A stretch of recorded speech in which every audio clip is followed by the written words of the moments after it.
Okay, let's go ahead and start our show, and then we'll move on to the rest of the show. And we'll start that part of the show, the science, outer space segment, as soon as K-Rob cues the music. And he's right now going, oh, fuck. I know, I mean...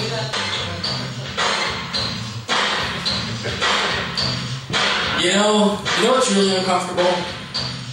Yeah, I know where it is. You really don't know where it is? Yeah. Are you kidding? Are you gonna give up like that? Come on. I could, You can what? I could play some. I want the, no, I'm not.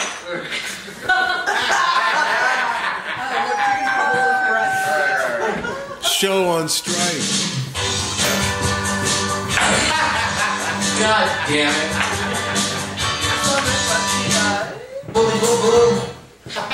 It's that's astrology music. We're looking for astronomy music. We're looking to go into space, the final frontier.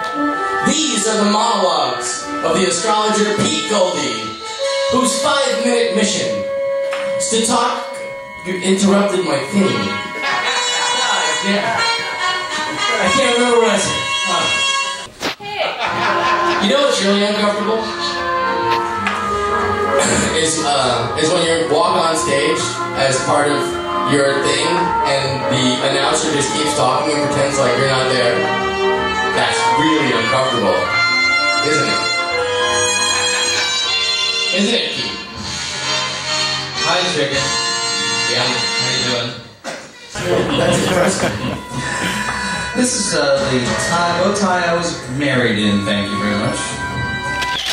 Still works. Well. Found it at the bottom of the closet about half an hour ago, like all my other broken dreams. Now, on to space. How long is this going to take? Aren't we all in space right now? No, no. Oh, damn. Whoa. You guys want any pot? Whoa. I'm going to talk entirely about one mission, the Kepler mission, which began last Friday night. These guys are totally making meth right now. Here they are assembling the solar panels. Look at the interesting solar panels, like a barn sitting around the telescope there. And then the mission begins with a truck. It's a space truck. And the door of the truck opens. Space door. They wheel things in. It's a space wheel. They look at things. They putter around. They collect their paychecks. Crane. They come back later. They go, isn't that nice? And they wheel it around some more. A lot of wheeling around, standing around, getting your pictures taken next to it. You know, someday I'm hoping the Ask Dr. Hal show will be in HD. It's a live show. There's no documentation of this. This is it. What's our resolution? There's no film in that camera. He's just fucking crazy. He's just out of his fucking mind. For the last 25 years, this guy's been following us around with an empty camera. Isn't that weird? Not a weirdo. At least it's not a solid block of wood. That would actually be more interesting if you were following us around with a solid block of 4x4 for like the past 25 years. And then like one day you were like, oh shit. If I can mention a little side thing, one of the funniest things I ever saw in Burning Man was a guy, Chris Camorne, going around filming everything he saw at Burning Man with a solid block of wood. It was hilarious. Last thing I'll say about Burning Man for weeks. Anyways, the Kepler mission, what they're going to do, and the reason they're sending the satellite up into space, is they want to find Earth-sized planets around stars that are sun-like, that are not too far from where we happen to live in our Milky Way. So they're going to shoot that thing up there, and they're going to look for Earth-type planets. Here we go. It is called an Earth trailing orbit, and there you see the Earth being chased by a humongously large satellite.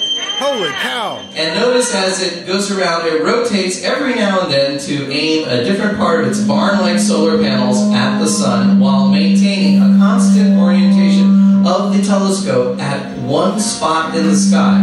Also, as time goes on, it's moving slightly slower in our orbit, so it's slowly drifting away from Earth.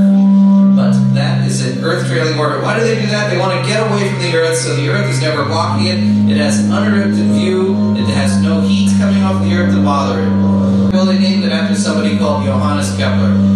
first, my sponsor, Rinaldi's jar of things that are understood but don't really have to be said day by day, things that go without saying, things the chickens say. You know he's going to say it, he gets it, and he said it again. These are things the chicken said and he didn't really have to say. And I'm very happy that my SpokesModels are having fun tonight. Be careful, I don't have insurance. Goes without saying. Shut up when you're looking at me. Ever hear that? Look at me. Look at me. Look at you. Look at you. Look at me. Look at you. Shut up when you're talking to me. Do you really want me to decorate your house? You know? Don't touch that. It isn't safe. I actually said that to Pete the other day. If you talk over one of Dr. Hal's poems, you get booted. Spelling isn't my strong point. Yeah, I have some bad tattoos. Okay, here's one. No, I don't have your money. Why are you asking me again? Do I look like I just had an abortion? Look at me and shut up. Get that thing that goes on the thing for the thing. Don't talk to the driver. There you go. Okay. Are we done with the science report? Ladies and gentlemen, well, no, that sponsor is just for the next image. We have quite a bit to go through here. There are 3 laws of planetary motion, and these are really critical. Kepler sat down and looked at these huge spreadsheets, and he even had Excel with an auto-sort feature in his spreadsheets from Tycho Brahe, and he figured out 3 things that are very important.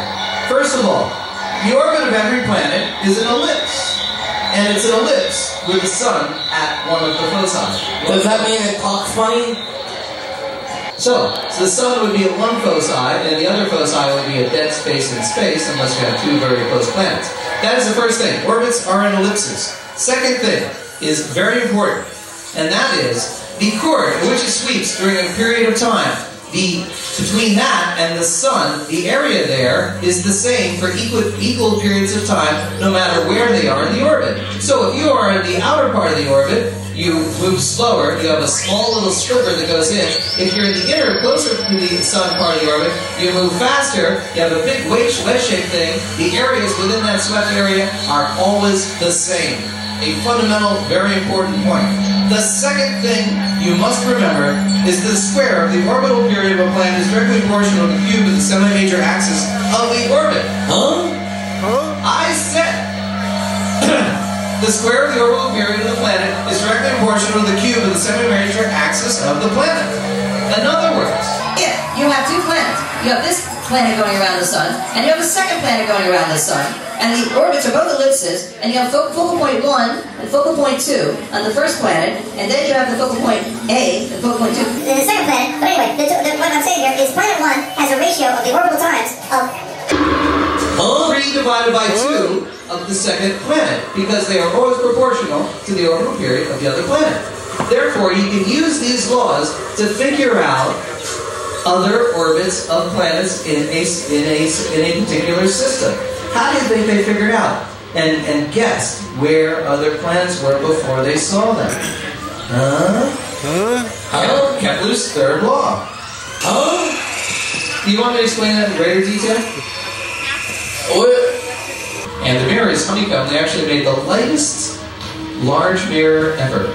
The camera, the actual sensor, the pickup camera, it is a 95 megapixel camera. The largest camera ever sent into space. Is that camera larger than the large camera that's out on Ocean Beach?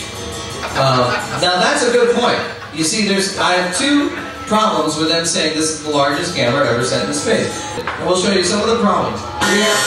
First of all, where are they pointing at? What is the field of view? If you look up in the summer sky, you can easily see Cygnus, the swan, and it's just above our Milky Way, which will be located down here. This is where those sensors will be sitting and staring relentlessly for a minimum of 3.5 years, the field of view. And if you get closer and closer in this field of view, what do you see? I see a bunch of circles. That's right. Those are stars. And this will show you what the data will look like.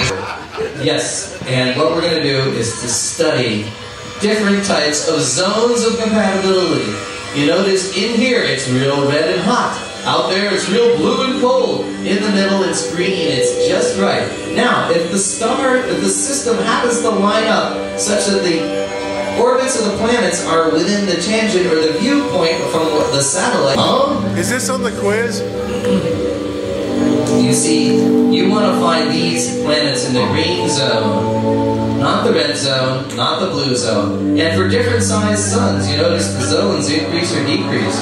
And they all have to line up just right for them to be picked up. Does everyone have the 3D glasses? Look under your chairs, get the 3D glasses out. He was just saying that he wishes he was part of a show that had a budget that we could buy 3D glasses. What do you think, we're made of money over here?